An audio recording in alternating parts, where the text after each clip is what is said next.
Salve, salve galera, começando mais uma edição do 3 Pontos e a Falta, seu ponto de encontro semanal sobre a NBA. Hoje aqui estamos começando o episódio de número 72 do podcast. Meu nome é Bruno Silva, acompanhado como sempre da presença do nosso MVP, Felipe Racin, que tá aqui, ó. Tô apontando pra ele agora. Salve, Filipão! Que isso, Brunão? Que isso? Que honra! Aqui o negócio Bem-vindos a todos. Bem-vindos a todos. Animadíssimo para estar mais uma vez aqui com vocês. Vamos tocar o barco, cara. Vamos nessa. Quem tá comigo também, vestindo uma belíssima camiseta do Phoenix Suns, do Shaq, que vocês aqui que estão assistindo ao episódio no YouTube podem conferir. Do Chet O'Neal ou Jacobs? Cara, podia ser Chet Holmgren, né? Podia isso. ser Chet Holmgren. Guilherme Jacobs. Chet Holmgren Jacobs. Chet Holmgren, senhoras e senhores, queria agradecer a todos aí que transformaram essa frase minha na frase minha, né? Chet Holmgren. Exatamente. E hoje eu não estou aqui para falar de Chet Holmgren, estou aqui para falar de outros jogadores, porque, bom, o Chet tá de férias agora, a Summer League do Thunder acabou. A Summer League acabou, basicamente. Acabou. Tá na academia, fazendo agachamento. Eu espero... Não, agachamento ele nem precisa fazer, ele precisa levantar peso mesmo, tá certo? Nem precisa ganhar uns músculos lá. Pra poder ele ficar que nem o Shaq. Vamos lá. O que não acabou ainda é nosso período de free agency e as propostas entre os times continuam a toda. Então nós vamos dividir aqui o nosso programa em 3 blocos, e no primeiro a gente vai falar aí de Donovan Mitchell, que provavelmente deve ser a próxima grande estrela da NBA a trocar de time. Pra onde será que vai o astro do Utah Jazz? Será que vai pra Miami? Será que vai pra Nova York? Vamos debater aí o futuro dele no primeiro bloco. Segundo bloco vai ser voltado ao fico de DeAndre Ayton. Nem demorou muito para que o Suns equiparasse a oferta do Pacers para levar o Ayton aí. Então agora o pivô finalmente conseguiu o seu salário com um contrato máximo e agora deve ficar aí no Phoenix Suns. Vamos debater aí o futuro do Ayton e também falar de outras renovações e possibilidades aí da Free Agency no segundo bloco. E o terceiro bloco a gente vai falar um pouquinho aqui sobre LeBron James. O astro mostrou estar preparado para tudo aí num campeonato super tradicional lá nos Estados Unidos chamado Drew League, que reúne atletas amadores e também vários atletas da NBA. Vamos falar um pouquinho sobre esse torneio e falar um pouquinho sobre o LeBron em si, né? A situação que ele tá passando aí na liga no terceiro bloco. Então, vamos nessa. Vamos lá, começando aqui o primeiro bloco então para falar de Donovan Mitchell, o astro do Utah Jazz aí, né, está... Tudo indica que ele também deve estar de saída do time, depois que a equipe mandou embora o Rudy Gobert e parece estar se encaminhando para o famoso rebuild, né, em troca aí, em busca de escolhas de draft, em busca de jogadores para recomeçar lá na Conferência Oeste. E aí, né, 2 destinos possíveis surgiram aí para o Mitchell, Miami Heat e New York Knicks. Curiosamente, 2 times aqui que tem torcida nesse podcast. Mas, dentre esses 2 destinos, apenas um, né, aparenta ter aí as condições para levar o astro. Né, pelo menos num primeiro momento, né, a gente não sabe que tipo de negociação está sendo feita, mas tudo aponta, né, que o New York Knicks é que tem as melhores condições para ser a nova casa de Donovan Mitchell. Filipão, como é que você vê a perspectiva... Primeiro, como é que você vê essa perspectiva de negociação, né, a respeito dessa troca, levando em conta que o Utah já conseguiu uma negociação muito vantajosa para si com o Minnesota Timberwolves, né? Os caras faltaram levar até a comida na geladeira lá do CT do Timberwolves, porque... Cara, o que foi aquilo? Os caras levaram tudo e mais um pouco só pra mandar o Rudy Gobert para as cidades gêmeas. Você acha que o Utah vai vir com essa mesma fome em busca do que o Knicks tem a oferecer, tanto em termos de jogadores disponíveis para troca, quanto para escolhas de draft? Eu acho não, tenho certeza, Bruno. E antes de começar, a gente tem que dizer exatamente isso. Você tocou um ponto muito importante. Eu, particularmente, achava antes que o Rudy Gobert não tinha muito mercado na liga, né? A gente sabe do poder defensivo que ele tem, mas, verdade seja dita, ele sempre foi uma liability, né, ofensivamente. Ele sempre foi um ponto falho nessa equipe do Jazz, porque ele era injogável, né, em alguns momentos chave do playoff. Ele só funcionava em um momento do jogo, não funcionava no outro, né? Muito unilateral, exatamente. Então ele comprometia o ataque do Utah Jazz por não ter nada, né? Um poderio ofensivo. Mas quando você Utah, quando o Danny Ainge, né, que é o novo GM de Utah, começa a preparar o rebuild, né? E imagina, cara, vamos conseguir bastante coisa pelo Spider Mitchell. E ele vê que Rudy Gobert, que é um cara de menos appeal, conseguiu tudo aquilo, ele falou, opa, né? Cara, vamos meter um full rebuild aqui. E ele não titubeou. Ele deu o Rudy Gobert pra Minnesota por aquelas 5 picks que, se você considerar o pick swap do ano que vem, vira praticamente 6, né? 6 picks que lhe deram, mais 4, 5 jogadores. Cara, é muita coisa. Então o mercado tá inflacionado, principalmente quando se trata de Utah Jazz, e esse vai ser o preço deles. Porque eles têm um parâmetro, né? Eles podem chegar pros times interessados e dizer, cara, acabamos de conseguir isso aqui pelo Rudy Gobert. Quanto vale o Donovan Mitchell? Né? E o que acontece? A sorte deles é que há um time desesperado que tem o que eles querem, e é o time chamado New York Knicks, que é o time de quem vos falo aqui. E eu tive o prazer de estar em algumas lives com o Victor do Knicks Fans Brasil, a gente já, né, comentou um pouco por cima isso. Cara, é um cenário perigoso, Bruno, né? Porque, como eu te falei, em se tratando da nossa franquia, que é uma franquia super precoce, né? Que é imediatista, parece até uma coisa em Nova York mesmo, tudo né? pra ontem, né? Tudo pra ontem, cara. Então, ou seja, eles assim, a gente espera que eles aprendam com essa ansiedade, ver que a ansiedade não leva a lugar nenhum. Por quê? Por que eu tô falando isso? Porque, aparentemente, Utah fez uma proposta final pro Knicks, que basicamente foi Evan Fournier, o Quentin Grimes, que pra muitos foi o MVP da Summer League, jogou muita bola mesmo, jogador de segundo ano, o Cam Reddish, que chegou de Atlanta, e 7 escolhas de primeiro round do draft, Bruno. Meu Deus do 7. céu. 7. Esse seria o recorde, né? Nenhuma troca até hoje contou com 7 escolhas de primeiro round, e eu acho que isso, conhecendo o Danny Ainge, seria uma coisa que ele gostaria muito. Vale dizer que o Knicks tem 11 picks de primeiro round nos próximos 7 anos, Bruno. Né?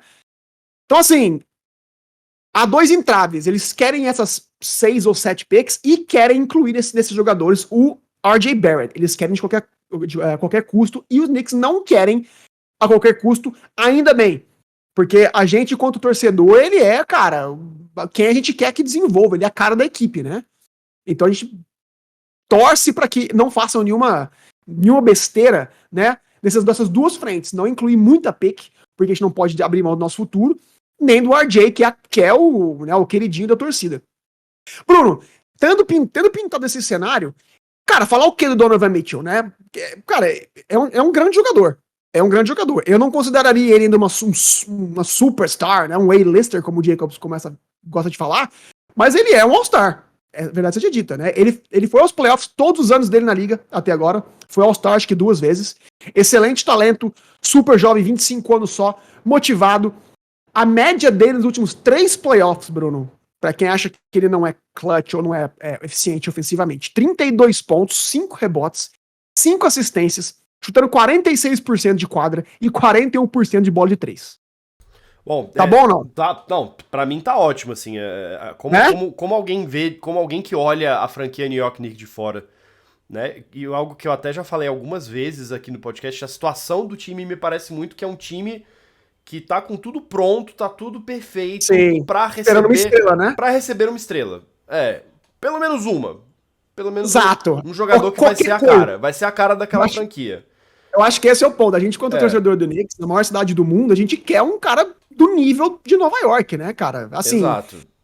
Mas Bruno, eu, assim, o meu pitaco, cara, é meio dividido, porque eu tenho minha opinião enquanto torcedor e enquanto um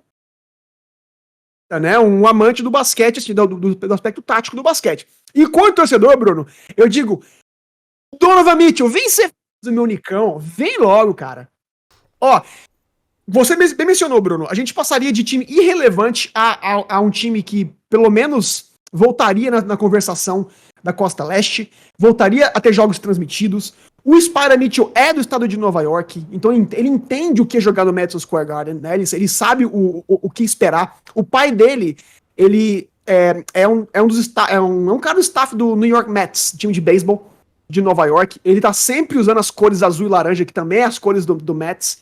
Então, cara, a gente não tem um All-Star, Bruno, no seu ápice, desde o Carmelo Anthony. É o que você falou. Nós não temos uma estrela, assim, um cara pra você comprar camisa com nome, desde o Carmelo Anthony, cara. Então, eu sou muito a favor. A gente precisa de um cara desse. Mas, enquanto analista, Bruno, eu tenho que falar uma coisa. Eu acho que o timing não é bom. Porque, pra quem não tá acompanhando, né, obviamente todo mundo vai lembrar, a gente acabou de assinar com o Jalen Brunson, que é praticamente, foi contratado pra mesma função, pra mesma posição. Ele vai ser um guard, né, bola dominante, é um cara baixo, de estatura baixa, e um cara com uma defesa meio contestável.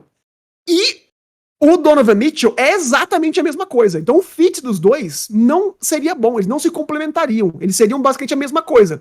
Duas pessoas idênticas, né? Duas oferecendo a mesma coisa e expondo a gente. Não poderiam jogar juntos, então. Bruno, poderia, obviamente, né? Mas, num ponto de vista técnico, eu vejo o Donovan Mitchell e o Jalen Brunson como jogadores meio Russell Westbrook, Bruno, sabe? Eles abaixam a cabeça e partem pro garrafão e tentam resolver a jogada eles mesmos. Eles são caras que têm grandes volumes de arremesso, eles não impactam, eles não melhoram o resto do time, né? Não são caras facilitadores, são caras que eles mesmos concluem suas jogadas. E esses caras, Bruno, assim como eu falei do Gobert, que não tem um ataque decente, eles não têm a defesa decente. Então eles são caras de alto volume, pode fazer um jogo de 40 pontos, mas ao mesmo tempo pode comprometer a equipe num jogo mal defensivamente. Então, cara, né? Já falei bastante aqui, porque é uma coisa que mexe com a gente que torce pro Knicks. Bruno, com Boston, claramente, o meu favorito da Costa Leste, Milwaukee melhorou, Filadélfia melhorou, Miami vai voltar com tudo, Atlanta melhorou com o DeJounte Murray, talvez Toronto e Cleveland voltem melhor ainda. Qual o teto do New York Knicks, mesmo que o Mitchell venha? Playoff, cara. No máximo vencer um primeiro round de playoff e ser eliminado por um desses caras que eu acabei de mencionar. Então, assim, se o preço for alto como a gente tá imaginando que vai ser, eu não faria, honestamente. Se tem que envolver. Se o Danny dizer assim, ó, tem que envolver o RJ Barrett, eu não troco. Se tem que envolver 6 ou 7 picks, eu não trocaria. Porque a gente não pode abrir mão, dado que a gente não vai ser contender, a gente tem que ter algumas peças pra um dia, eventualmente, poder ser contender, poder pegar uma estrela de fato que vai levar a gente de nível. Mas, finalmente, se o preço for, cara, decente, é uma oportunidade, como eu mencionei, por tudo que eu falei, Bruno, o Knicks não pode abrir mão. O Knicks não pode deixar passar, né? Uhum. Não é uma coisa que você pode deixar um Donovan Mitchell escapar por entre seus dedos, que é um cara que ele quer ir pra jogar na sua equipe. Você não pode deixar ele ir pra outra franquia. E, cara, eu, enquanto GM do Knicks, eu faria essa troca, daria o menos possível.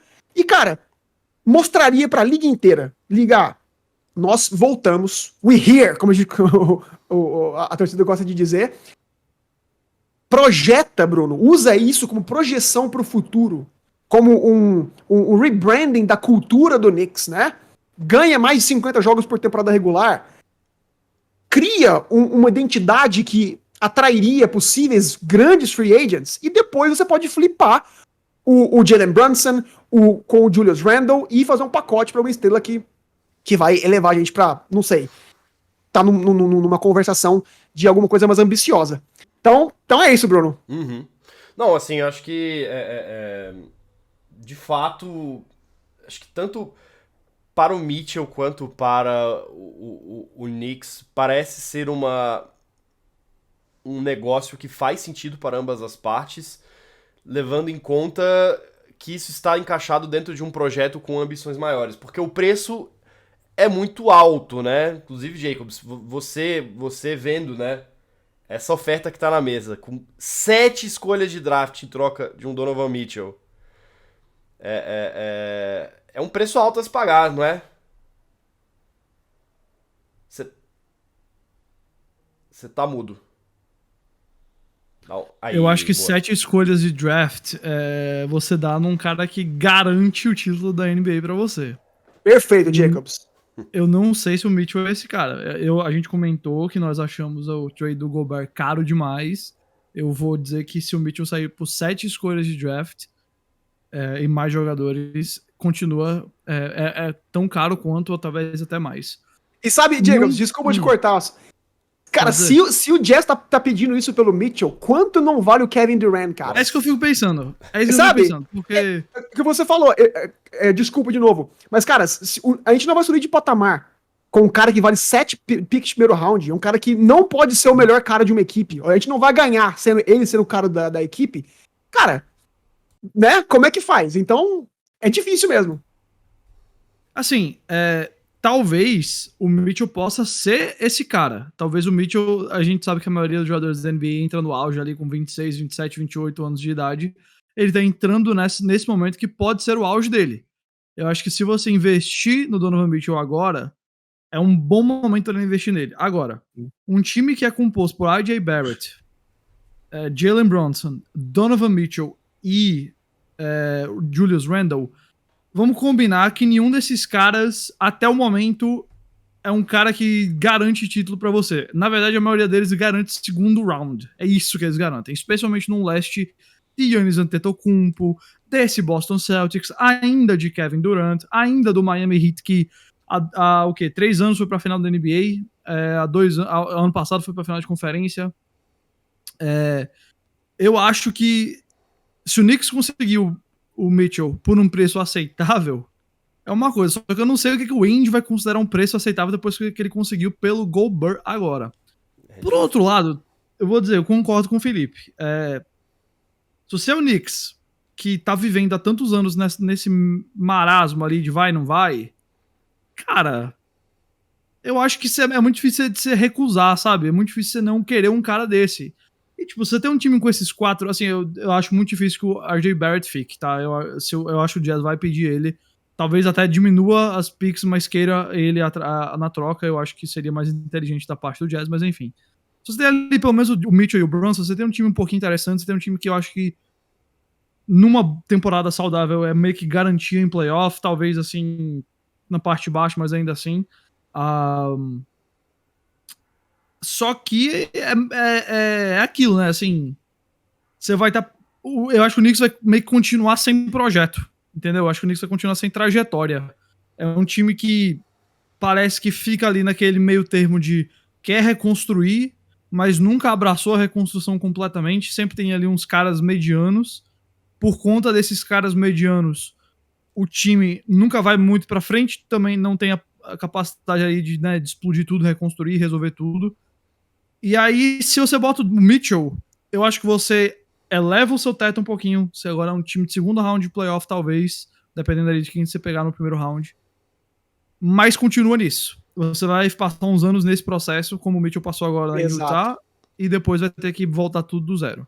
Então, é aquilo. Eu entendo se o Knicks fizer essa troca, eu entendo, acho compreensível, acho até a troca boa pra cultura do time, pros fãs e tudo mais. Só a gente não pode dizer que o Knicks resolveu os próximos anos deles aí. Eu acho que até por isso, Jacobs, é importante manter o maior número de picks possível, né? Sabendo que a equipe não vai passar de um segundo round de playoff eventualmente, como é que você chega em, portanto, mais longe? Tendo assets, né? Tendo bens para fazer uma troca eventualmente, que complemente essa peça, né? Tem 1 ano, 2 anos jogando com esse core, com essa estrutura, ver até onde esses caras chegam e fazer uma troca legal. Um pacote de novo envolvendo Julius Randle, ou um contrato entrando inspirando pra alguém que vai te levar.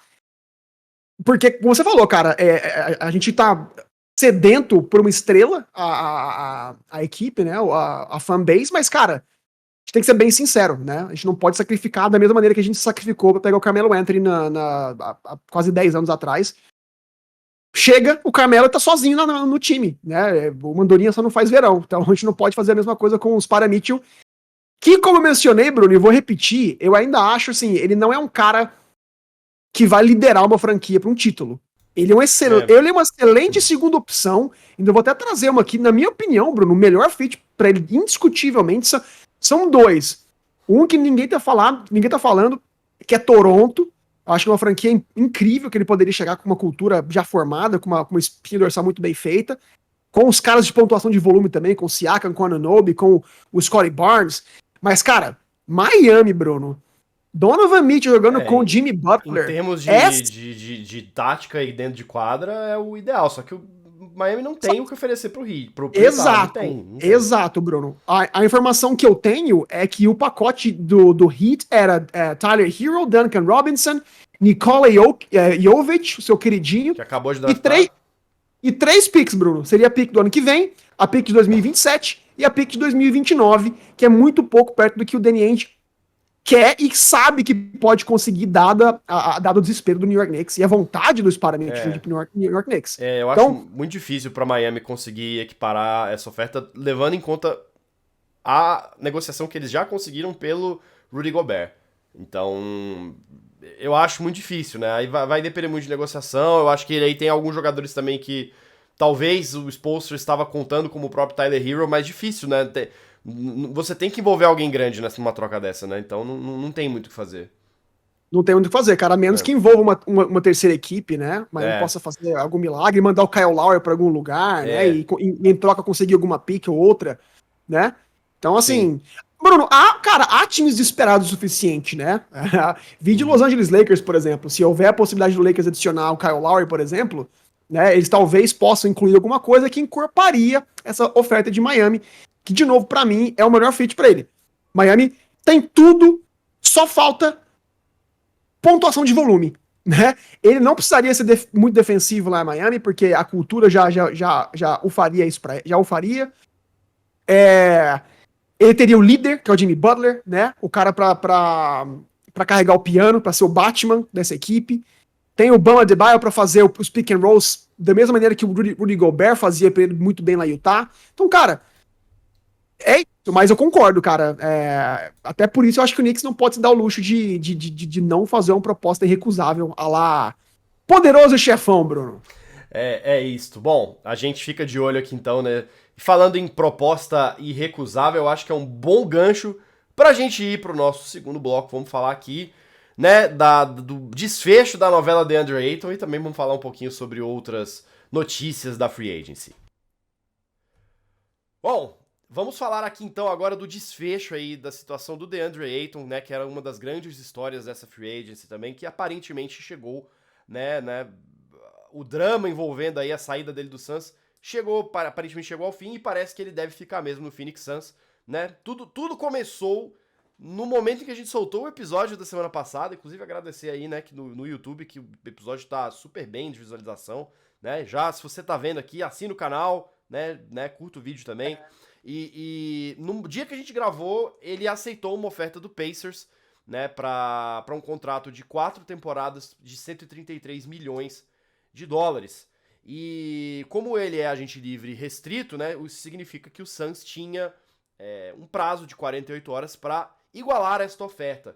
Mais ou menos uma situação meio parecida com a que o Caruso estava na temporada passada, que o Bulls fez uma oferta, né, o Lakers não igualou e aí ele foi lá jogar em Chicago. Nesse caso aqui, o Suns não esperou nem 10 minutos e igualou a oferta do Pacers para manter o DeAndre Ayton no Suns, né, que tudo indica, né, deve ser realmente para ele continuar na equipe de Phoenix para a próxima temporada, né? Aparentemente o Suns não estaria interessado aí numa opção de assinar e trocar, né?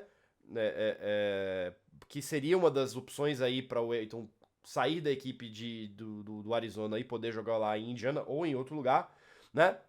Mas no fim das contas, acho que pensando, né, agora mais de uma forma mais de análise, acho que é algo que acaba sendo melhor para todas as partes envolvidas, né? Porque o Suns vai continuar com a melhor opção disponível aí de pivô no mercado, né? Dificilmente acho que eles conseguiriam uma substituição à altura pro Ayton.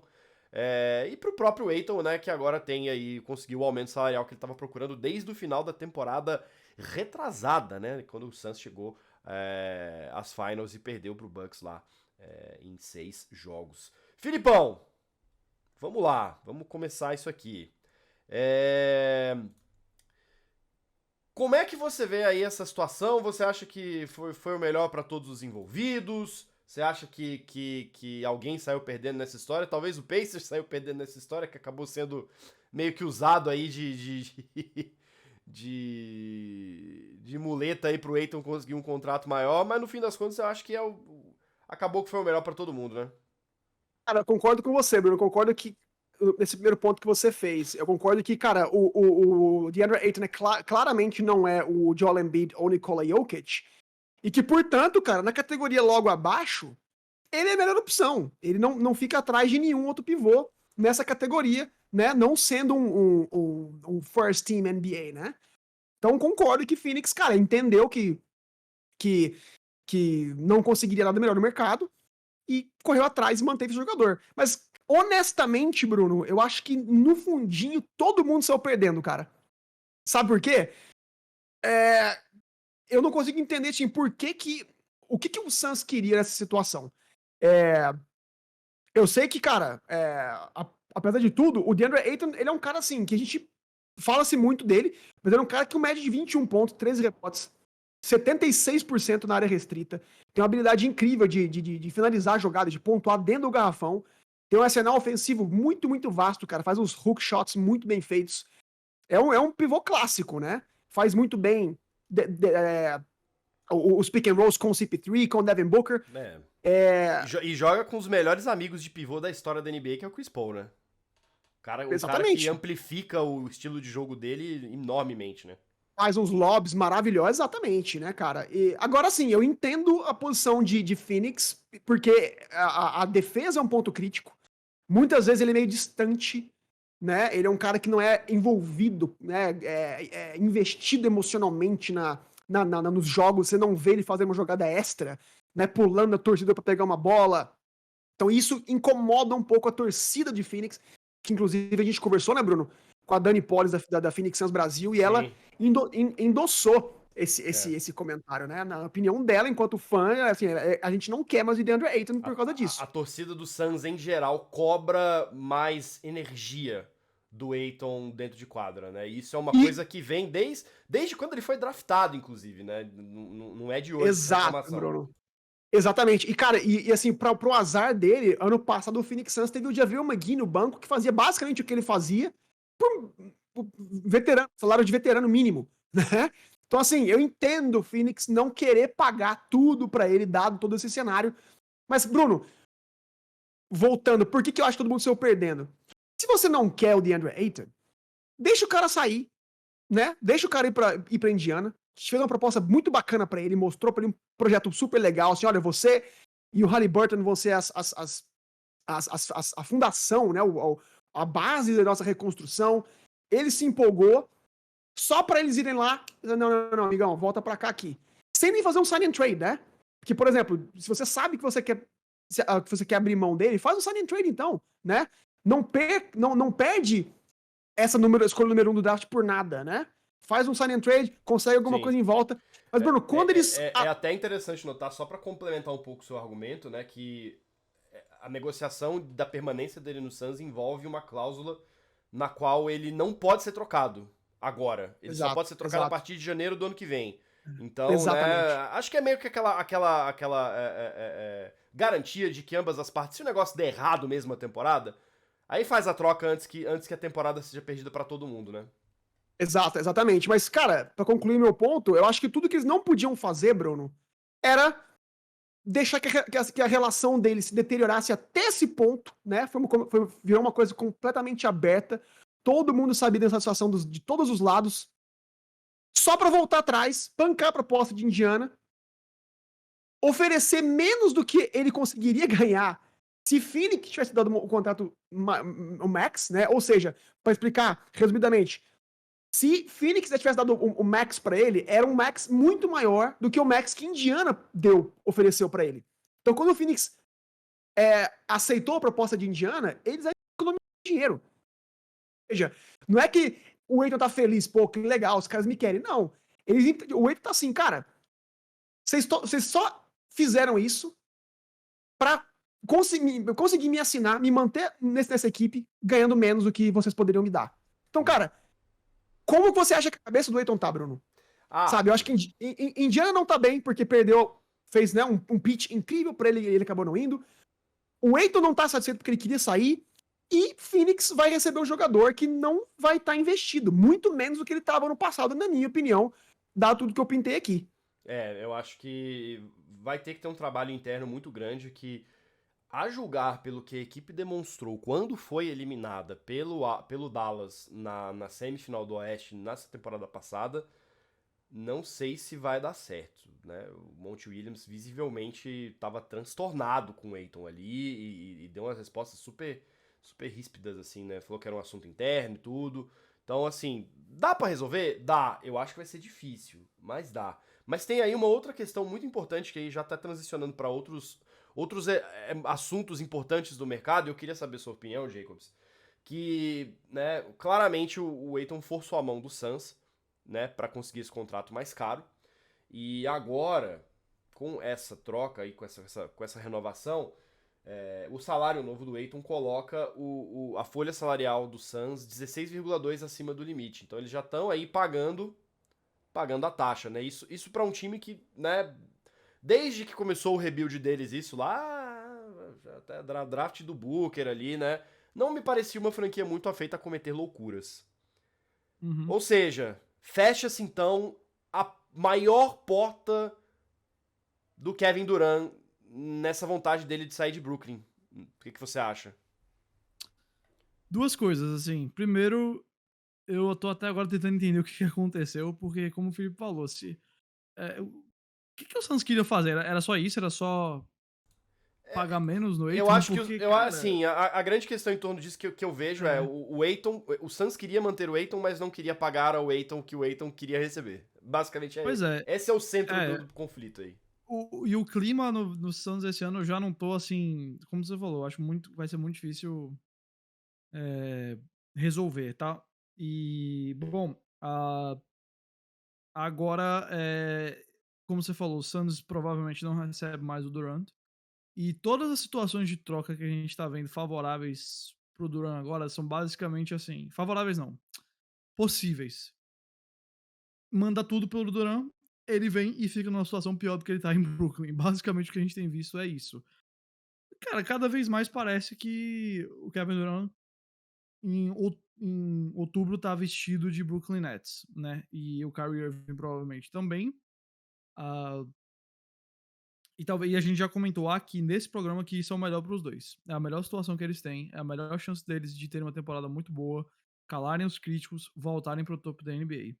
Mas a ideia do Durant indo pro Suns, infelizmente, eu acho, não sei se infelizmente, mas acabou. Mas eu acho que sim, acabou. Porém, eu acho que o Suns, assim. Olha, tem que só focar em cuidar da cultura, de arrumar o time e, cara, e tentar de novo. Porque esse é o mesmo time que foi pra final da NBA há 2 anos. Ano passado, assim, tinham tudo pra ganhar do Mavericks, vacilaram dentro da quadra, dentro do vestiário, pelo que a gente entende, foram eliminados. Mas eu acho que o Suns saudável hoje ainda é o melhor elenco do Oeste. Acho que o potencial do Devin Booker, que tá também entrando no seu auge. Se o Chris Paul estiver saudável, essa talvez seja a grande questão, né? É o Chris Paul ficar saudável. Eu acho que o Suns ainda é o melhor elenco do Oeste. E eles precisam de um pivô. E não tinha pivô melhor no mercado para eles do que o Ayton. Não era o Miles Turner, que a gente falou, não era mais ninguém. Você tinha ali coisas que podiam evitar que o chão caísse. Mas melhor não tinha, não. Agora, o Ayton foi a primeira escolha do draft, num draft com Trae Young e Luka Doncic, vamos lembrar. E ele precisa entregar. Ele precisa entregar agora suficiente. E ele tem, eu acho, talento suficiente pro time ser campeão da NBA. Só que, pô, é muito difícil ficar animado com o Suns, dado essa novela toda. Do dia que eles foram eliminados pro Mavericks até hoje, eu acho que nada aconteceu pra você estar mais confiante na cultura e no estado do Phoenix Suns. Eu acho que só aconteceu o contrário, pra você ficar menos e menos confiante. E era um time que até então a cultura, pelo menos dos jogadores e do técnico, era incontestável. O Sim. dono tem lá umas polêmicas, inclusive é um cara que historicamente falam que ele não gosta de gastar muito, até por isso que ele não quis aí também dar esse contrato pro Ayton, mesmo agora estando no tax, no imposto lá que tá acima do teto salarial. Inclusive, acho que depois dessa temporada ele vai tentar fazer cortes disso daí. Mas dentro do que era jogadores, tática, equipe técnica, era um time que supostamente tinha uma cultura muito saudável. Chris Paul foi pra lá depois de uma temporada de muita reabilitação ali no Thunder, e depois teve uma temporada de mais reabilitação ainda dentro do Phoenix Suns. Mas é o que a gente até fala muito, né? Essas janelas fecham muito rápido na NBA. Essas janelas da NBA desaparecem. E o Suns precisa aproveitar essa temporada. Exato, cara. Você tem que chegar pra todos esses caras e falar, ó, esquece o que aconteceu no passado. Vocês querem ou não querem ser campeões da NBA? Se parar pra pensar, acho que é o time que... Dentre os times que precisam ganhar agora, acho que o Suns é o que mais precisa ganhar agora, né? Que se não for... Dificilmente vai ter... Eu diria que o Brooklyn Nets ainda tá mais, sabe? Que o Nets não ganhar agora, o Kyrie sai. Mas o Suns, assim... Essas janelas normalmente duram 5 anos, sabe, cara? O Suns tá no 3º ano dela já. 5 eu tô sendo até generoso aqui. Com esse Oeste, eu diria que tá sendo generoso mesmo. Eu posso estar. Eu tô dando uma média aqui. O Clippers vai voltar, né, esse ano, agora que todo mundo né? O Warriors vai voltar melhor ainda. Difícil. Essa é a chance. Eles têm que aproveitar. E assim... por mais, e eu entendo, acho que a torcida do Santos tem muita razão pra cobrar do Ayton, mas por enquanto, nesse momento, o Santos com o Ayton é um time melhor do que um Santos com outro pivô que tivesse disponível. Então ele tá lá, agora é entregar em quadra. É isso, eu concordo também. Bom, vamos passar aqui rapidinho por outras atualizações. Agora a gente começa a chegar naquele momento do mercado que você tem, né, muitos jogadores ali de rotação que começam a fazer as suas renovações de contrato ou fazem algumas trocas, mas essa temporada está sendo bastante atípica no sentido que a gente está tendo muita indefinição ainda sobre o destino de alguns jogadores, né? Acho que a gente pode passar um pouco pelas renovações aqui e aí se vocês quiserem comentar, vocês podem me interromper à vontade aí, né? A gente teve o Caldwell Pope, que acabou de ir pro Nuggets, né? Fechou um contrato aí de longo prazo, né? E vai jogar fechou um contrato de 2 anos e 30 milhões, então garantiu aí pelo menos a sua permanência aí ou se não com o Nuggets, né? Em alguma outra franquia da NBA. Acho que agora ele vai ter um time muito mais bem estruturado para poder... Talvez o time mais bem estruturado de toda a carreira deles, se parar pra pensar assim, né? Desde você pensar ali daquele período bem complicado que ele teve com o Lakers, né? Depois foi pro Wizards, teve uma temporada boa, mas não tinha muitas aspirações ali, além daquele começo avassalador. E agora jogando aí com o Nikola Jokic vai conseguir dar um suporte melhor pro MVP e conseguir uma grana legal. A gente teve também o Austin Rivers, que fechou com o Timberwolves, né? Tinha jogado no Lakers. Filipão, você quer... Eu vi que você se aproximou aí, você quer falar algo sobre? Não, falando do Austin Rivers, cara, que, assim, mostra que Minnesota ainda tá no mercado, né, cara? Ainda tá no mercado, acho legal, né? Fizeram uma grande troca, a gente falou extensivamente sobre o Rudy Gobert, mas eles estão reforçando o elenco e reforçando justamente pra posição que a gente falou que eles precisavam mais, né? Porque é um time muito grande, de pouca mobilidade, né? Uns caras muito fortes. Arremesso. Então, cara, que vai ser importante. E, pra alegria de Guilherme Jacobs, não podíamos deixar de citar que o Kenrich Williams fez aí uma renovação de contrato de 4 temporadas e 27,2 milhões. Vai ser uma peça importante pra esse rebuild de Oklahoma aí, Jacobs? Eu acho que é um bom jogador que tem um contrato muito fácil de ser trocado. Pra mim, essa é a grande questão dele. Não sei se é uma peça a longo prazo, mas é um jogador decente que tem um contrato bem trocável aí, se a gente quiser ir atrás de mais picks e quem sabe lá o que mais. Quando o Chet Holmgren for Rookie of the Year e o time parecer finalmente pronto pra sair do modo tanque e começar a buscar coisas, esse contrato será trocado, né? Eu acho que vai ser uma coisa dessa, assim, sabe? Você bota ele ali como uma doçurazinha. Tá aqui, ó. Tá aqui 2 picks e o Kenrich Williams pelo Kevin Durant. Aí você vê se o Brooklyn Nets aceita. Muito bem. Bom, acho que é isso. Tem algumas outras situações, mas eu vou guardar pra gente falar no próximo episódio, né? Tem um jogador muito específico que tem... A situação dele não mudou ainda, mas parece que a batata dele tá assando cada vez mais, que é o Russell Westbrook, mas eu acho que é um negócio que a gente pode esperar um pouco mais... um pouco mais as coisas se desenvolverem por lá pra gente entender exatamente o que vai acontecer com a notícia aí. Hoje, né, Bruno? Ele viu o seu agente, né? O seu agent hoje, cara. Então, mostra que é uma insatisfação, né? E se ele ainda está no Lakers, mostra que não é a vontade, inclusive, de Russell Westbrook, né? Sim. Porque se fosse o que ele queria, não tinha razão para demitir o seu agente, né? O seu empresário. Então, mostra que o Russell também quer sair. Então, todo mundo quer um desfecho o mais rápido possível, né, Bruno? É algo que tá complicado aí para o Russell Westbrook. Mas, aproveitando que a gente tá falando aí, né, de astros, vamos falar um pouquinho aí de LeBron James, vamos falar um pouquinho aí desse preparo de LeBron para a próxima temporada e esse episódio curioso aí da Drew League que aconteceu nesta semana. Muito bem, ó, a gente teve aí a Drew League, que é uma espécie de liga que mistura atletas amadores com profissionais. É uma liga essencialmente amadora, mas que tradicionalmente tem muitos atletas da NBA que vão lá e dão uma força, né? Tem também todo um aspecto... um aspecto cultural, né, Bruno? Cultural e beneficente, né? Tudo que é evento nos Estados Unidos sempre tem uma coisa beneficente, né? Que atrai atenções e tudo mais. E foi a primeira vez que o LeBron jogou na Drew League em 11 anos. O cara não ia lá desde 2011. Desde que ele foi pra Miami, ele não aparecia lá na Drew League, né? E mostrou que tá bem, né? Mostrou um preparo aí, né? Jogou ao lado do DeMar DeRozan, os caras destruíram lá. E eu queria, na verdade, chamar aqui o Guilherme Jacobs. Porque o Jacobs, ele tem algo a trazer pro debate. Ele até que sugeriu que a gente falasse aqui do LeBron, né? A gente tá vendo aí que, né, acima de tudo, o LeBron parece muito bem fisicamente, mais uma vez, né? Como sempre, parece que tá fazendo a parte dele.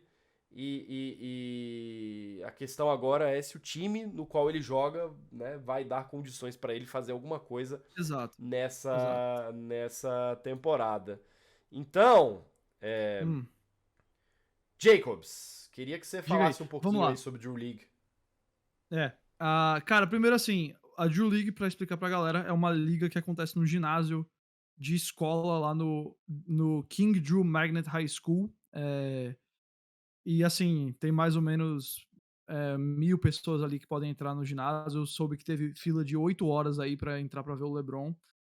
E quem entrou, adorou estar lá, né? O pessoal, muito difícil você ver o LeBron de tão perto quanto você viu nesse jogo. Ele fez 42 pontos, foi o MVP da partida. O time dele ganhou por 2 pontos também, e o outro time teve uma bola de 3 no estouro do cronômetro, viu?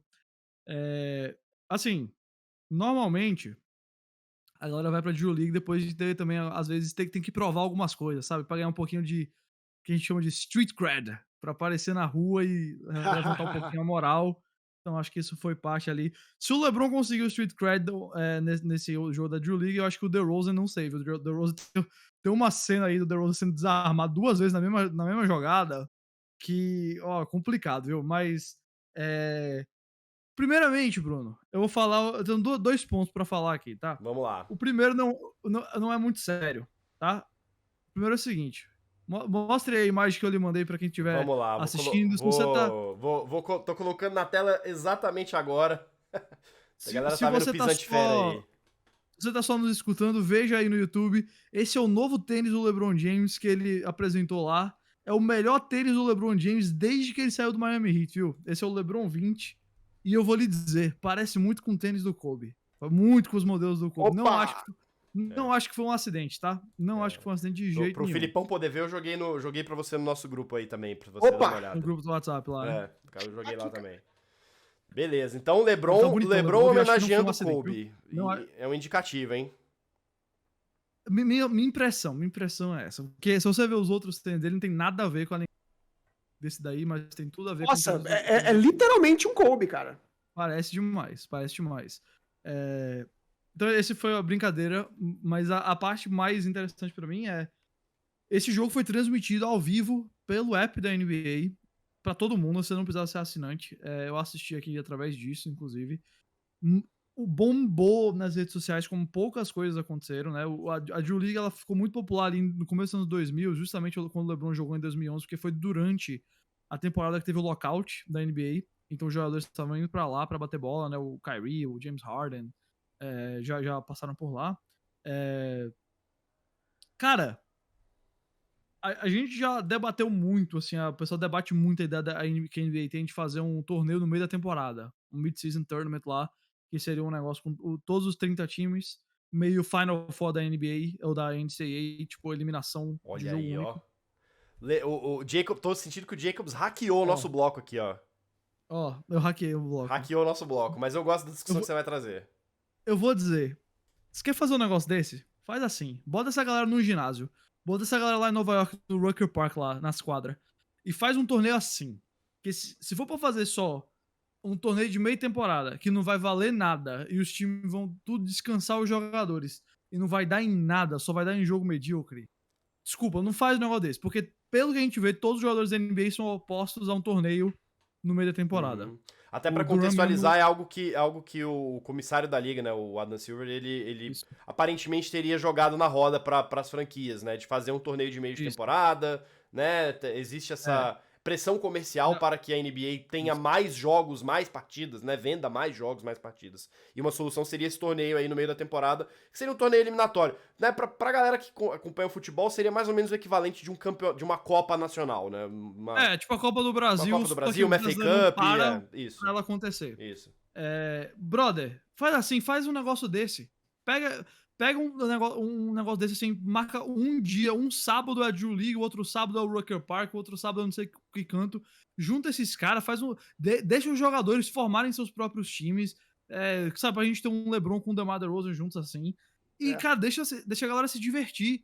Faz um dia inteiro assim de pega, assim, ó, 3 jogos num dia, 3 jogos no outro, e vai fazendo um torneio mais simples, porque a NBA fica tentando fazer esse negócio lá do Mid-Season Tournament, de ter essa Copa no meio da temporada aí, que, cara, se os jogadores forem contra, a gente sabe que eles não vão jogar, porque todo mundo só vai querer mais o anel do título mesmo da NBA, não um título de, tipo, segunda divisão.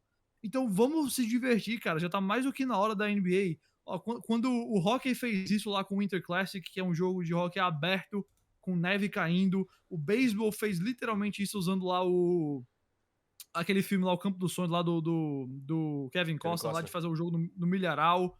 Cara, a NBA tem lugares mais icônicos que todos esses outros esportes. Eu até diria que não tem exemplo melhor pra isso do que o próprio Russell, né? O Arremessando Alto, que é o filme da Netflix. Do Adam Sandler, cheio de atleta da NBA e, cara, não são eles jogando só na quadra, os caras jogando na rua. Exato, e trazendo lá o Professor que jogava no End One e outros também de basquete de rua. E, cara, se a NBA quiser fazer isso, especialmente nessa off-season, que o sonho da NBA é virar um esporte de 12 meses por ano, né? Tá quase lá, porque você tem a temporada regular de outubro a junho, você tem o draft em julho, você tem a Summer League em julho. Cara, pega agora agosto, setembro, faz um fim de semana desse, um fim de semana em Nova York, no Rucker Park, um fim de semana em Los Angeles, com o ginásio da Drew League. Eu garanto a você que os jogadores vão se divertir muito mais, e exatamente por conta disso. Sabe um Kevin Durant que tá com a imagem meio manchada? Se ele quiser aumentar um pouquinho o crédito dele, vai pra um negócio desse. Vai pra uma liga dessa. Isso é muito mais interessante do que um Mid-Season Tournament. Então, se a NBA quiser botar oficialmente o apoio deles na Drew League, ou criar algo parecido, usando lá essas outras quadras memoráveis dos Estados Unidos, que estão em filmes, que os próprios jogadores. O Durant mesmo tem um vídeo dele jogando no parque lá em Nova York, que é metendo 50 pontos lá. Ó, tô dizendo pra você, a solução, em vez de inflar mais a temporada, que precisa, na verdade, desinflar, tá em usar essas coisas, que já estão na cultura do basquete norte-americano, e é só a NBA que não parece que tá ignorando isso ainda. Jacob, Filipão, como é que você vê isso, né? Porque, de fato, né, você tem essa intenção aí, né, e muito se aventa, tá? Eu tava ali um pouco na mídia americana sobre isso, até discussões, e aí, né, tipo, o que a NBA poderia oferecer, tem gente que tava falando, não, dá uma pick de draft de primeira rodada pro vencedor, aumenta o cap da franquia vencedora, coisas muito no nível de gerenciamento, né, que nem sempre, cada franquia tá trabalhando de um jeito diferente, né. Você tem franquia que não quer saber de draft, imagina se um Phoenix Suns ganha um torneio desse, os caras não querem saber de draft, o que eles vão fazer com essa pick, tipo... enquanto que esse daí você tem um apelo muito mais interessante, né, pra quem tá assistindo, né? Como é que você vê essa questão da NBA, essa exigência de querer ter mais jogos, mais eventos, né? Especialmente nesses momentos que a gente tá agora? Acho que parte, Bruno, de onde tá vindo essa ideia, né? Você viu como é que, por exemplo, o LeBron aparece pra jogar um All-Star Game, né? Parece que meio forçado, né? Em contrapartida, a gente viu um LeBron, cara, incrivelmente motivado essa partida desse fim de semana, né, pela Drew League. Então acho que é mais ou menos por aí. Eu acho que é uma questão, assim, da liga devolver um pouco aos jogadores o holofote. Fala, gente, faz o que vocês quiserem, sabe? Se organizem, dividam seus times, escolhem onde eles querem jogar e que eles são competitivos, Bruno. Falando um pouco de novo sobre o LeBron, eu acho que, cara, foi incrível essa ideia dele. Ele que é um gênio do marketing. Ele escolheu, né, participar desse evento esse fim de semana justamente para voltar aos holofotes. Olha pra você, a gente falando dele de novo aqui. A mídia falando novamente dele. E no momento em que o Lakers está numa situação delicadíssima, né? Exato. Que circulou no Twitter aquela coisa do tipo, elenco do Lakers para a temporada. E é tipo, é o LeBron, Anthony Davis, Westbrook e um monte de novato, assim, tipo. Ele é genial, Bruno, porque ele muda a narrativa, né? Ele muda o foco pra forçar todo mundo a realmente falar, cara, o LeBron ainda é o melhor jogador do mundo. Né? O cara com 20 anos de liga, jogando como jogou, fazendo 40 pontos, e Bruno, dominando o jogo, né? Parecia adulto contra criança jogando. Então, ou seja, os jogadores, eles são orgulhosos a esse ponto, eles querem se mostrar, eles querem mudar a sua própria narrativa. Então, o Jacobs falou sobre ser uma oportunidade para jogadores meio queimados, como o Kevin Durant, por exemplo, para mudar a sua própria narrativa, para botar uma pausa, né? Por exemplo, nessa troca do Durant. Cara, vai sair, não quer sair. O Kyrie, eu acho que o Kyrie se beneficiaria muito se tivesse um jogo desse, por exemplo. Kyrie, né, Kyrie que inclusive recebeu o convite para ir pra Drew League e furou com os caras de última hora, né? Falou que ia. Na véspera não foi, o que é um ótimo sinal para um cara que está querendo jogar em Los Angeles, né? Ô, Bruno, o cara não se ajuda, né, bicho? Não se ajuda, bicho. O cara não se ajuda. Então eu acho isso, Bruno. Eu acho que assim, como é que... A melhor maneira de fazer o jogo ser intenso, ser interessante, é justamente não, como você falou, não ser algo da liga, forçadamente colocar os caras em quadra pra uma coisa que vai ser irrelevante, um anel. Ninguém vai querer esse anel, né? Então, cara, faça uma coisa competitiva. Por que não jogar ao redor do mundo, né? Procure um parque em outro lugar, né? Para que eles possam promover a marca, promover suas próprias marcas pessoais, fazer lançamento dos seus tênis, por exemplo. Acho muito legal e diferente do que a gente está acostumado a ver. Então, eu faço gosto assim. E gosto, obviamente, de ver jogadores icônicos como o LeBron James participando de torneios assim, né? Porque, como você falou, é uma coisa muito mais democrática, né? Fica muito mais pros fãs, pro povo, né? Foi uma coisa que foi foi uma live, né? Acho, cara, muito interessante, uma ideia que pode ser muito bem trabalhada. Bom, acho que é isso, né? Acho que a gente finalizou aqui esse episódio do 3 pontos e a falta, né? Agora a gente começa a entrar aí naquele período da temporada em que os times já começaram a fazer, já terminaram de fazer suas movimentações, mas a gente, claro, sempre vai estar atento aí aos grandes astros que ainda não definiram seus futuros para a temporada 2022-23. Filipão, o que o ouvinte que quer acompanhar o 3 pontos e a falta, o que ele pode fazer para conversar com a gente aqui? Não, segue a gente em todas as mídias, né, de plataformas sociais. Estamos em todas as ferramentas de podcast, né, qualquer que seja a sua ferramenta, qualquer que seja o seu aplicativo favorito, estamos lá. Estamos também no Twitter, estamos também no Instagram e mais recentemente no YouTube, Bruno Silva. Arrebentando a boca do balão, dicas de passagem. Nosso último vídeo, como você bem mencionou, foi muito bem. Agradecemos a todo mundo que ouviu. E se você está voltando para ouvir a gente por conta daquele vídeo, agradecemos. Deixa o seu like, deixa seu comentário também. A gente vai ler o seu nome aqui, mandar um abraço. Participe com a gente. É um prazer ter vocês aqui. E a gente quer ser, de fato, esse podcast mais democrático e mais público da indústria, do mercado. Exato. E assine o canal também, para não perder nenhum vídeo novo aqui quando sair no 3 pontos e a falta. Guilherme Jacobs, Chet Holmgren. Financia o novo tênis do Jacobs aí, gente. Aí, o Kobe novo do LeBron aí. Nike Brasil. É só me mandar, cara. Só me mandar, eu faço o resto. É isso que eu quero dizer. A camisa, o tênis e uma camisa do Chet, né? Só isso. O tênis e uma camisa do Chet. Eu quero ser o primeiro brasileiro com uma camisa do Chet Holmgren, tá certo? Ai, meu Deus. Eu acho mais que merecido. Alô, Oklahoma City Thunder, viu? Eu acho que seria muito, muito, muito plausível. É isso. Ajuda nós. Ajuda nós. Semana que vem a gente tá de volta com mais um episódio do 3 pontos e a falta. A gente aguarda vocês. Muito obrigado aí todo mundo que está curtindo, compartilhando e tá acompanhando. Tchau, tchau.